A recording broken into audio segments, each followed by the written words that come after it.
All things come to an end, even time itself.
We're all set for the next chapter.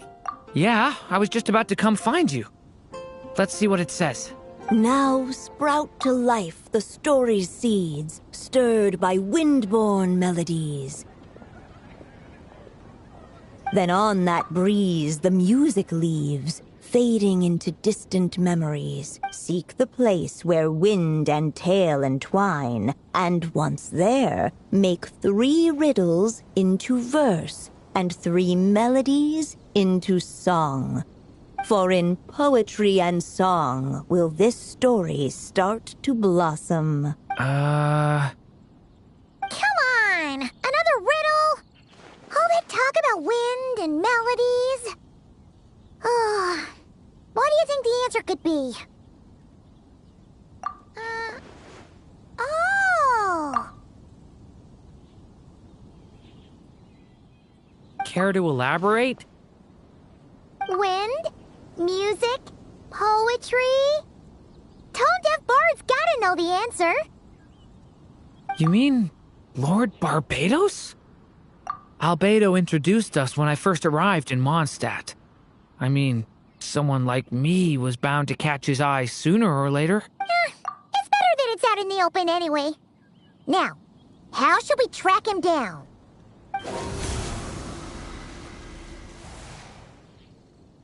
I'm pretty sure he's already caught wind of what's going on here. Why don't we just see where the wind takes us? Right. He definitely makes it easy to forget he's a real god sometimes.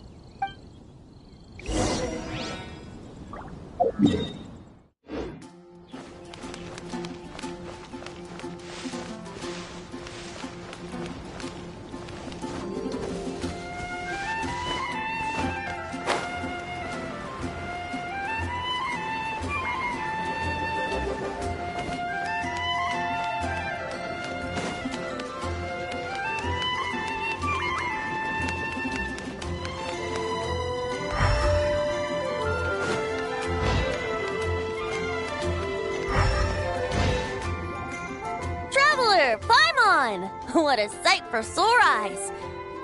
And the little dragon from the fairy tale world. I heard your voices calling out to me on the wind. Something about needing help with a riddle? Sorry to disturb you, Lord Barbados. Disturb me? Not at all! To tell you the truth, I'm just as curious about this riddle as you are. Let me take a look.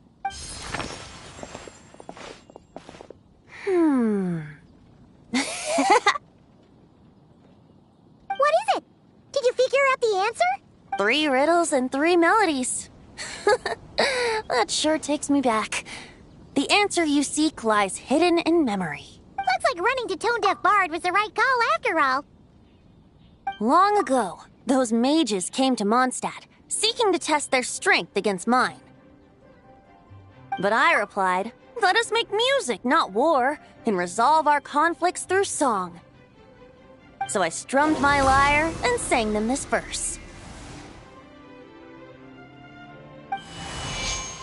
oh wind, welcome now, my guests. Pass through verdant leaves unseen, where shape your formless self may take, and offer up a graceful scene, a fleeting gift for welcome's sake. Leap at the edge of a sea of clouds, where land meets sky and sky meets ground. There frighten off the noisy crowds and bring my guests a calm profound. Fly beneath the stars up high, where mortal noise is swept aside, that my dear guests with starry eyes may share the dreams they hold inside. Now go to where I vowed to keep a quiet spot for them to sleep. No clash, no contest bars the way, just tea and mirth to fill the day. There you have it, the 3 melodies. As for the answers to those 3 riddles, I trust you can guess them by now. The woods, the edge of a cliff, and the sky? Correct! Funnily enough, your mother was also the first to solve it, all that time ago. There must be some kind of special rapport between those who write stories and those who sing them. The woods, a cliff, and the sky. Oh! So that's where it is! I suppose the spot that answer points to is where you're headed next. You should know, after solving my riddle, the mages even accepted my proposal and made that location their official meeting spot. And going by what your book is suggesting, once you found it, you might want to try playing the melody I just shared with you. Guess you can be pretty reliable when it counts, huh? Great Animal Archon? Thanks for the help, Lord Barbados. Still got questions for me, huh? Yeah, you must have read countless tales in your time, being a wandering bard and all. In your experience, why might an author consider a story unfinished? Unfinished? Well, I guess if there's something left to accomplish in the story, or, if the last line goes, "To be continued." Huh? Wow, your helpfulness lasted for like 1 second. In all seriousness, I would think the answer to that question lies in your mother's story itself. It's not my place to pry any further. All right then, we should get going.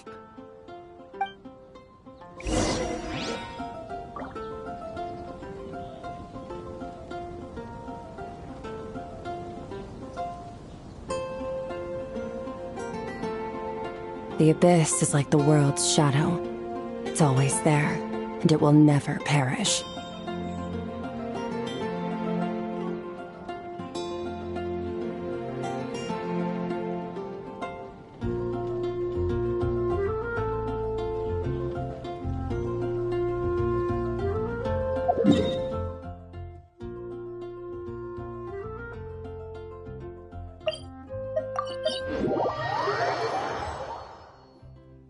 Okay, we're here!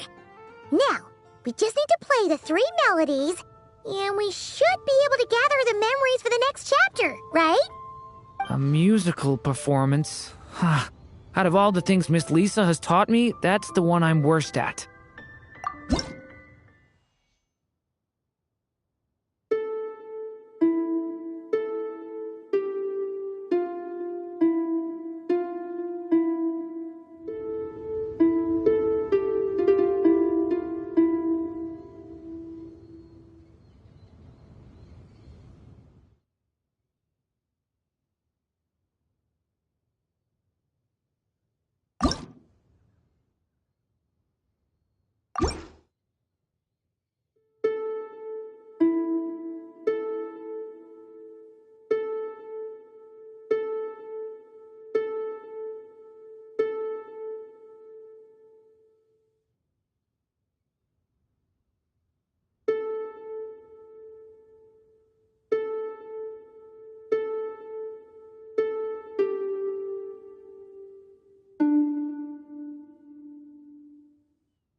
Even a war that shook the world could not halt the witches' gatherings.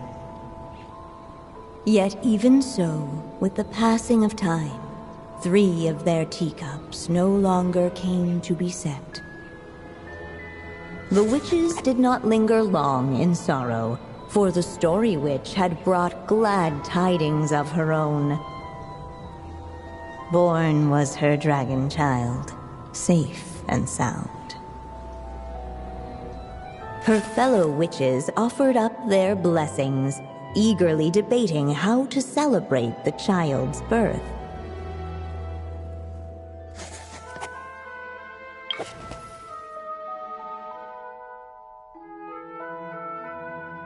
In the end, they settled on the sweetest candy they could find. After all, what could be sweeter than the arrival of new life? And so, the witches' gathering turned into a birthday celebration.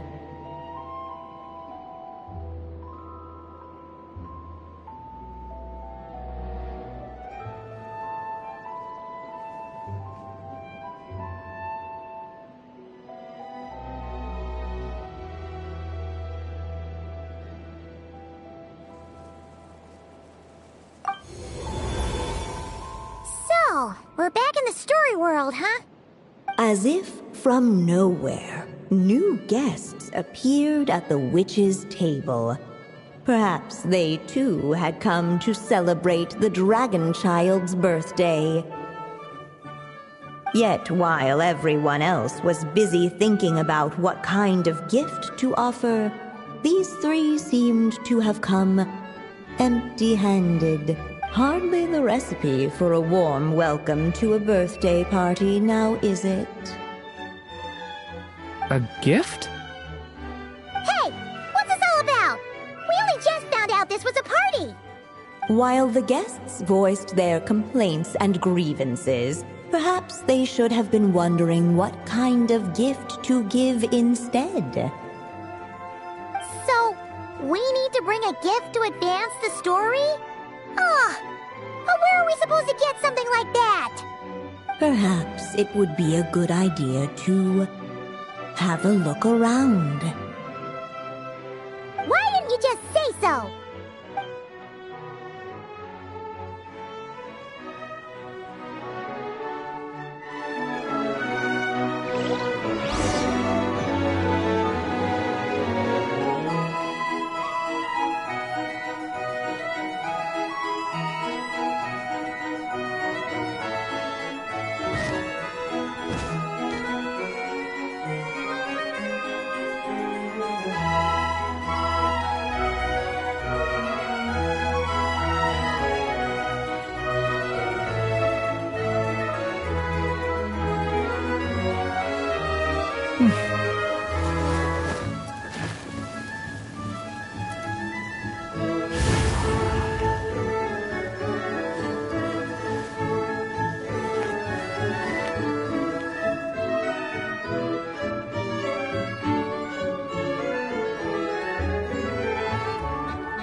Can I stop here and play? I mean, take a stroll.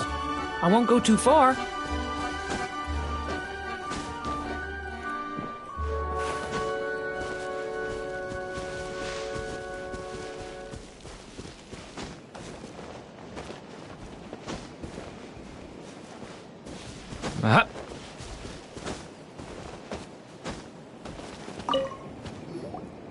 Hey, is that the other Durin?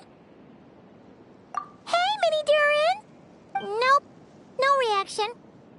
Seriously, did he doze off at his own birthday party? Brought to life by the witch's magic ink, the dragon child played with animated glee each time the tip of her pen danced across the page. Yet she could not spend all her time writing. For the upcoming witches' gathering, she had no choice but to set down her pen. But before doing so, she wrote one last line. So did the child drift off into blissful slumber.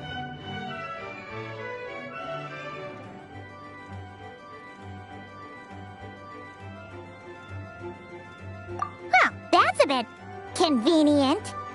Strange. I don't remember ever being at any of the mages' gatherings. When exactly was this birthday party supposed to have happened? No wonder you don't remember. From the looks of it, you were probably fast asleep at the time. The witches went on chatting away, ignoring the empty-handed guests.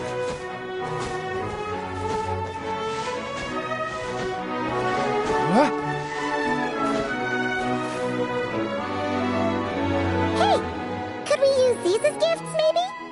At last, the guests found something to give the dragon child. Guess that's a yes then. Which one should we go for? Still, the guests wondered, what kind of gift might the little dragon really want? Should they put a warrior's sword in his hand and send him out on an unstoppable quest to save the world? Or perhaps a wandering hero's slingshot and the promise of a life of endless, uncharted adventure? Or maybe even a scholar's tome and the chance to take on all the world's unsolved mysteries. Okay. Wow. That's a lot of pressure all of a sudden. Oh yeah! Technically, we're actually picking a gift for you. So, which one would you prefer? You want me to choose? Wow, this feels kinda special. How come? For as long as I can remember, I've spent most of my time living in the stories my mother created. I always thought my mother had everything written out for me already, just like the toy figures in Constellation Metropole. What I wanted to do with my own future. Huh. That's something I've never really thought about. What did I want back then? This is the first time I've ever asked myself that question. Sounds like this is the perfect opportunity to answer it then. It's been a while since you left Simulanka, and after everything that's happened, it might be about time to start thinking about your future. Then let me give it some thought.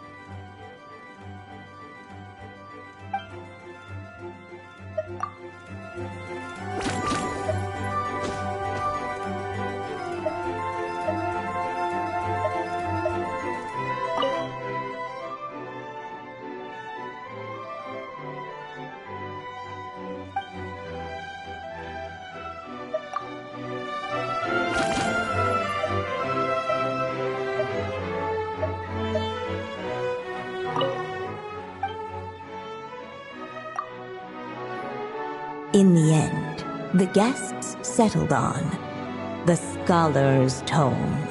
So you're the scholarly type, huh? I just feel like I should learn more about the way the world works. What makes you say that? I'll give you an example. Did you know that in Mondstadt, using fire to catch fish is a punishable offense? I thought she was just teaching me regular hunting techniques. It was only after Master Jean caught me and sent me to solitary confinement that I realized I'd misread the situation. So much of what's considered common knowledge in your world just wasn't in Simulanka. So I have to learn, or I'll keep causing trouble for everyone else. Paimon's not sure that counts as common knowledge.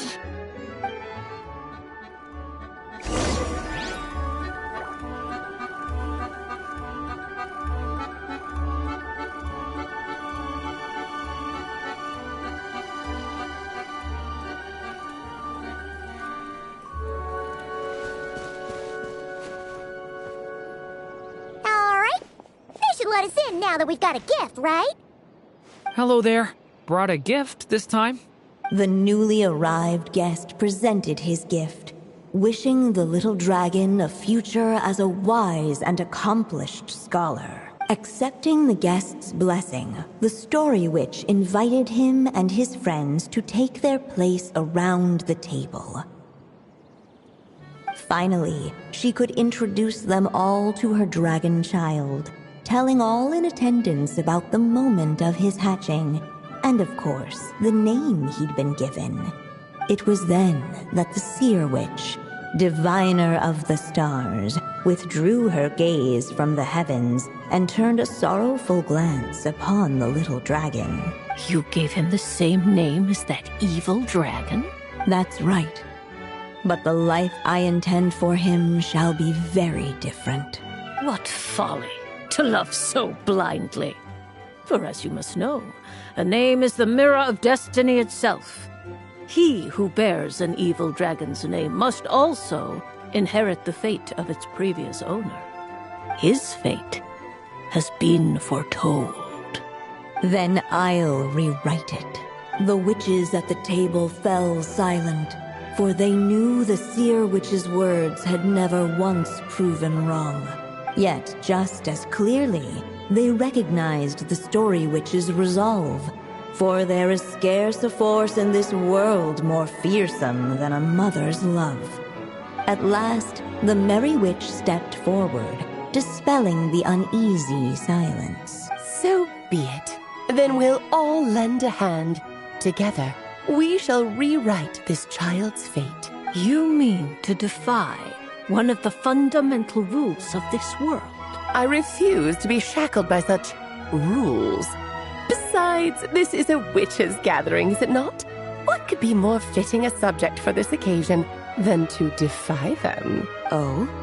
Sounds like an interesting experiment. I suppose, were we to succeed in this endeavor, we might bring a touch of wonder to this otherwise drear. The merry witch finally talked them all round, just like she had done many times before. Warm and strong as the sun she was, so much so, in fact, that those who her light shined down upon had no choice but to bask in it. And so the witches readied their gifts, 3 marvels of the cosmos. For this child, I shall decipher the ravings of the heavens and lay bare before him the trickery of fate. For this child, I shall leave a formula powerful enough to unravel the very origins of this world, that he may seek another solution for the conundrum of his life. For this child, I shall call upon wondrous magic to make possible his impossible wish. All the story witch had was the pen in her hand, yet with the love that flowed from it, she resolved to bring forth a marvel of her own. For this child, I shall leave behind the last story I will ever write, and with it, a path to an ending yet untold.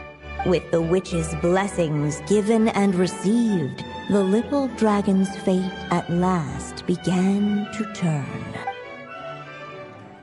In the midst of the dragon child's birthday celebration, the seer witch proclaimed her prophecy. The child had been given the evil dragon's name, and with it, the burden of its fate. But hearing this, the story witch vowed to rewrite it all, for such was her love and resolve. And so the other witches offered their gifts in turn, marvels as rare as any in the cosmos. Together, they sought to test one of the fundamental laws of this world, in part to support a mother's love, and in part to sate their own curiosity. Oh, and I almost forgot. Our new guests came bearing blessings of their own. Who knows? Perhaps this extra dash of wisdom might be all the little dragon needs to change his fate.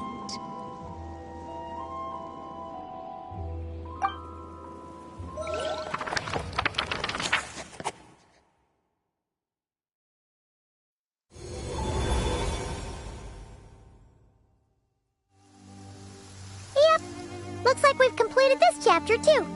Those witches in the story were the mages of the Hexen Circle, right?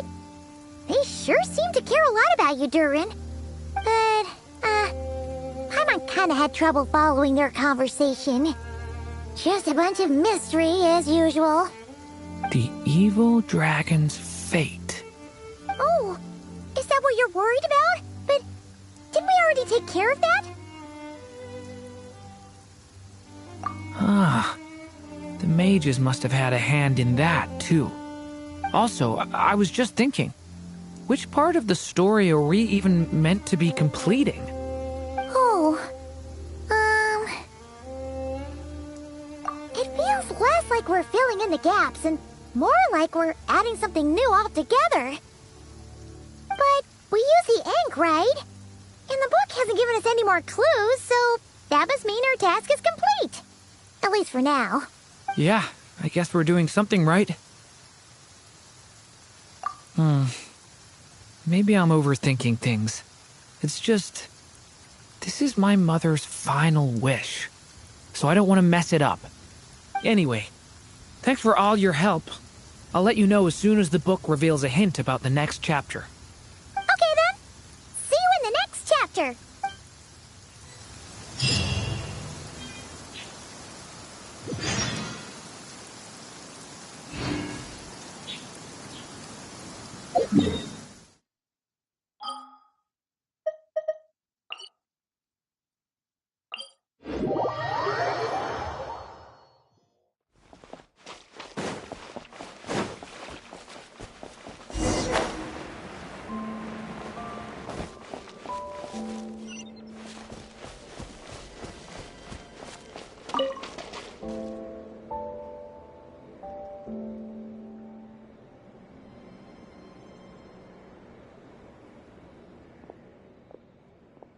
Could Columbina really...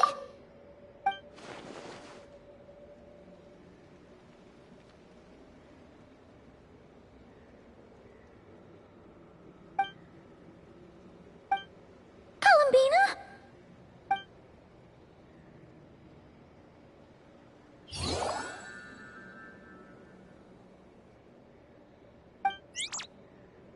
Oh, it's you. Are you also waiting for Columbina to come back? So, you too. Hey, come on, don't be so sad. Keep your chin up. If everyone was sad, that'd be like... Oh, Paimon doesn't want to think about it.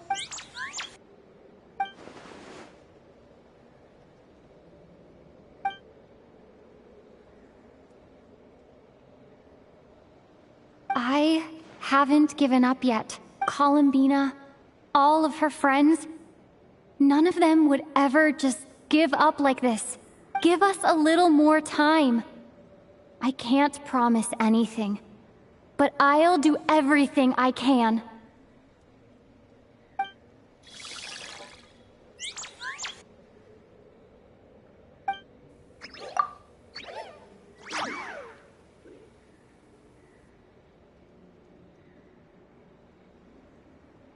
Are they cheering for us? Thank you. Do you need us to help you with something?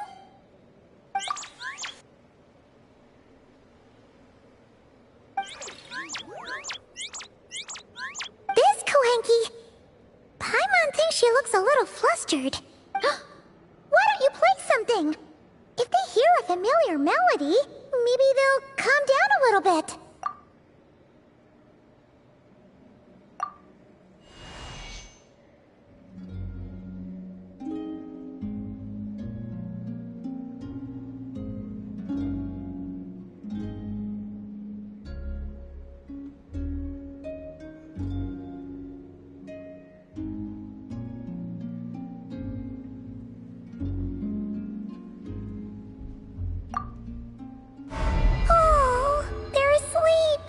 Looks like they haven't had a good rest in a long time. Shh!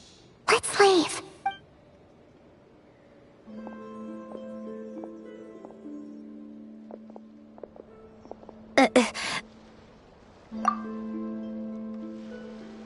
Sandrone! What are you here. What? Am I not allowed to take walks now? Thought as much. No such thing as a free miracle, you know. Hey, which way are you headed? Paimon means we don't see much of each other. Maybe we could join you for a bit. Let's not. I'm not in a good mood today, and don't have anything nice to say. Besides, comfort is the last thing this place needs.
Ad Astra.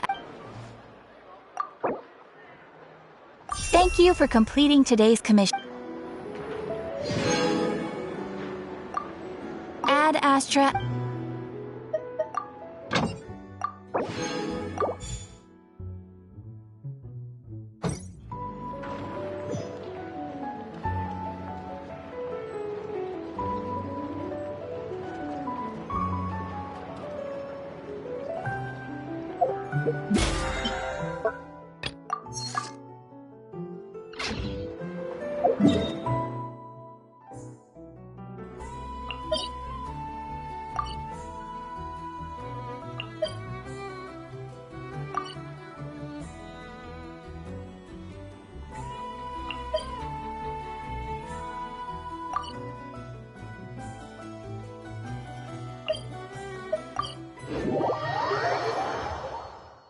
Have you decided where you will go from here?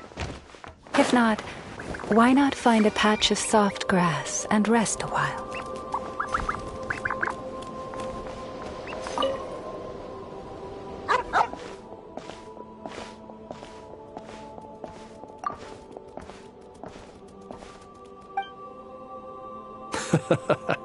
This is a good one. Here, take this meat for yourself.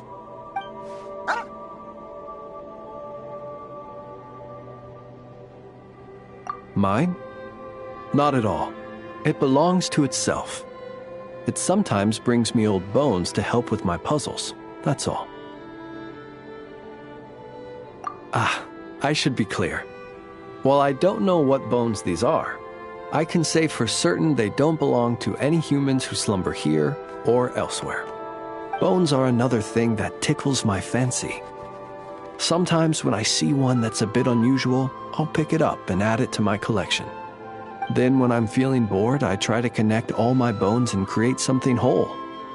A bit like doing a jigsaw puzzle. You could call it a form of artistic expression.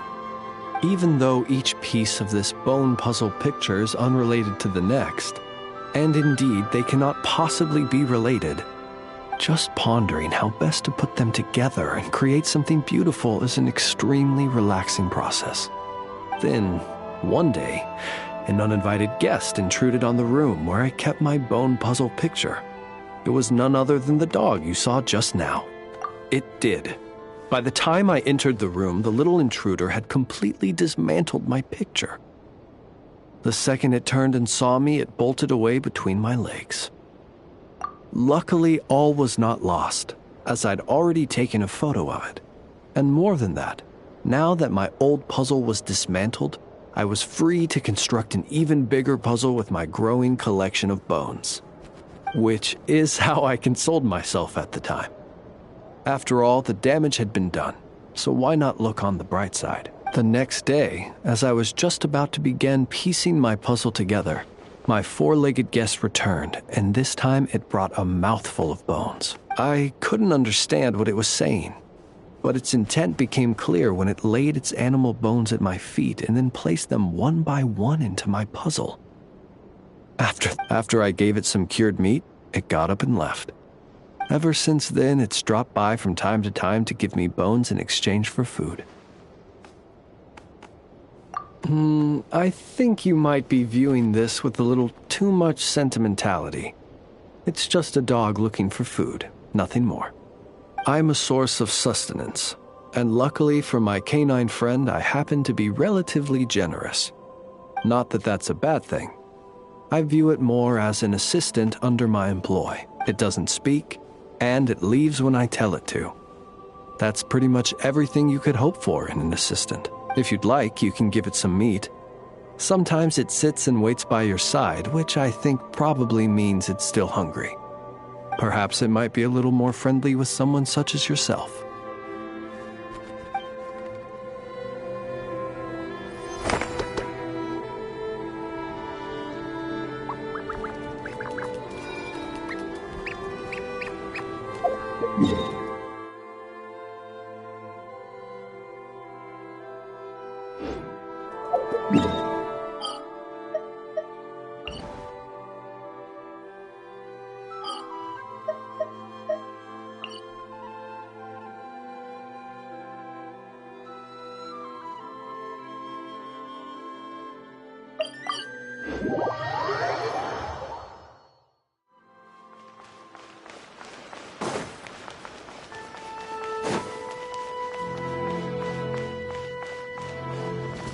Yeah.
The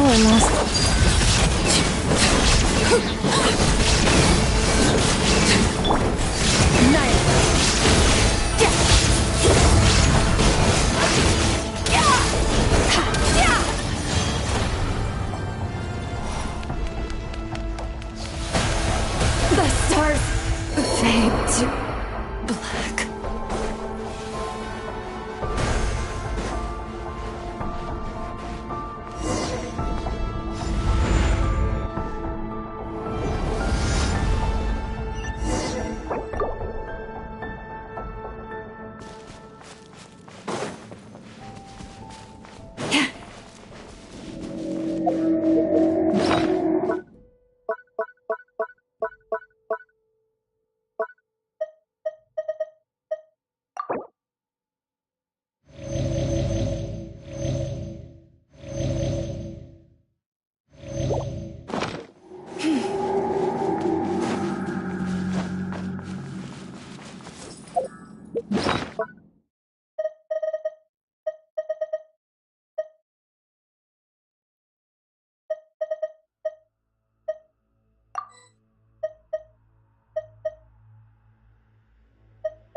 moonless night approaches.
Bye.